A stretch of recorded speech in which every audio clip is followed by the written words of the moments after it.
আমার এই ভিডিওটা যারা মার্কিন যুক্তরাষ্ট্র থেকে দেখছেন আপনার জন্য খুবই খুবই গুরুত্বপূর্ণ। ভিডিওটা শেয়ার করে দিবেন, হয়তোবা অনেকের রিজিক কিসমত বেঁচে যাবে।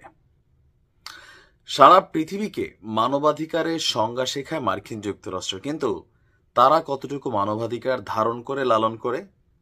নাম্বার 2, সারা পৃথিবীকে বাক স্বাধীনতার যেই ইস্যুটা আছে, ফ্রিডম অফ স্পিচ, এটা নিয়েও জ্ঞান দেয় তারা, কিন্তু তারা কতটুকু ধারণ করে লালন করে? আজকের দিনে সাম্রাজ্যবাদী এই রাষ্ট্রগুলো তাদের স্বার্থের বাহিরে আপনি কোনো একটা লেখা লিখছেন, একটা পোস্ট করছেন, একটা আওয়াজ তুলছেন, ভাই আপনার ভিসা ক্যান্সেল করে দিচ্ছে, আপনার রেসিডেন্স বাতিল করে দিচ্ছে। ট্রাম্প ক্ষমতায় আসার আগে একটা কথা বলছিল, তৎকালীন সময়েও ফিলিস্তিন এবং ইসরায়েল ইস্যুতে মার্কিন যুক্তরাষ্ট্রে একটা বড় ধরনের স্টুডেন্ট প্রটেস্ট হয়েছিল, খেয়াল আছে তো? ব্যাপক ধরপাকড় চালাইছিল সেই সময় বাইডেন, তবে বাইডেনের থেকে 2 ধাপ আগাই গেছে ট্রাম্প। আপনার ফিলিস্তিনের ইস্যুতে ফিলিস্তিনের জনগণের প্রতি সংহতি প্রকাশ করে মিছিল করার অপরাধে 5 বাংলাদেশি সহ 4 শতাধিক বিদেশি শিক্ষার্থীদের স্টুডেন্ট ভিসা বাতিল করে দিয়েছে যুক্তরাষ্ট্র। ভাবা যায় অপরাধ কি? এইসব শিক্ষার্থীরা গত 2 বছর যাবৎ ফিলিস্তিনের উপর ইসলির যেই অ্যাক্টিভিটিস, এগুলোর উপরে তারা ফেসবুকে লেখালেখি করছে এবং কি প্রটেস্ট করছে, বা বিভিন্ন জায়গায় যে সমাবেশ হচ্ছে সেইখানে গেছে। আপনার যুক্তরাষ্ট্রের secretary of state mark Rubio এই তথ্য প্রকাশ করে বলছেন, ভিসা বাতিলকৃত বিদেশি শিক্ষার্থীদের অধিকাংশই ফিলিস্তিনের পক্ষে আন্দোলন করতে গিয়ে আপনার বিভিন্ন কর্মকাণ্ডে তারা জড়িত হয়েছিল।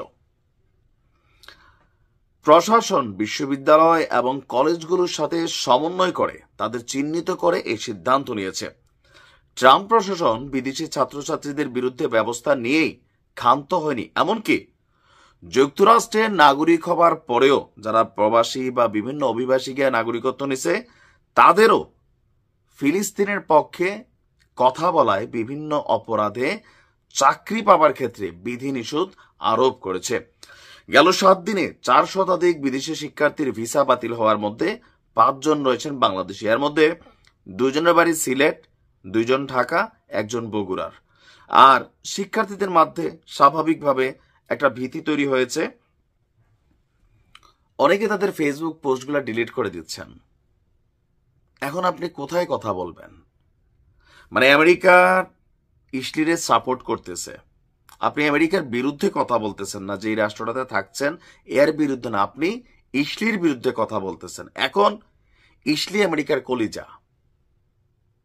আপনি বুঝছেন যে কিভাবে সিস্টেমে মানুষের মতকে, স্বাধীন মত প্রকাশকে, অন্যায়কে অন্যায় বলা, ন্যায়কে ন্যায় বলা, এটা আপনারা বলতে দিবে না।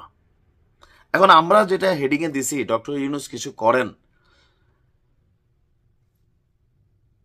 এই ইস্যুটা নিয়ে আমার ধারণা যে ডক্টর ইউনূসের কথার কোনো ভ্যালু আমেরিকা দিবে না, বাট তারপরেও বাংলাদেশের অনেকেই এই ঝামেলাটায় পড়বে, অনেকের রেসিডেন্টও বাতিল হবে।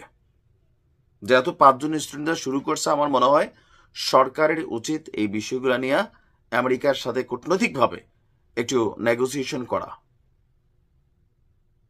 যে যেখানে আছেন সাবধানে থাকবেন, সাম্রাজ্যবাদী ব্যবস্থায় আপনি বসবাস করছেন। ভালো থাকুন।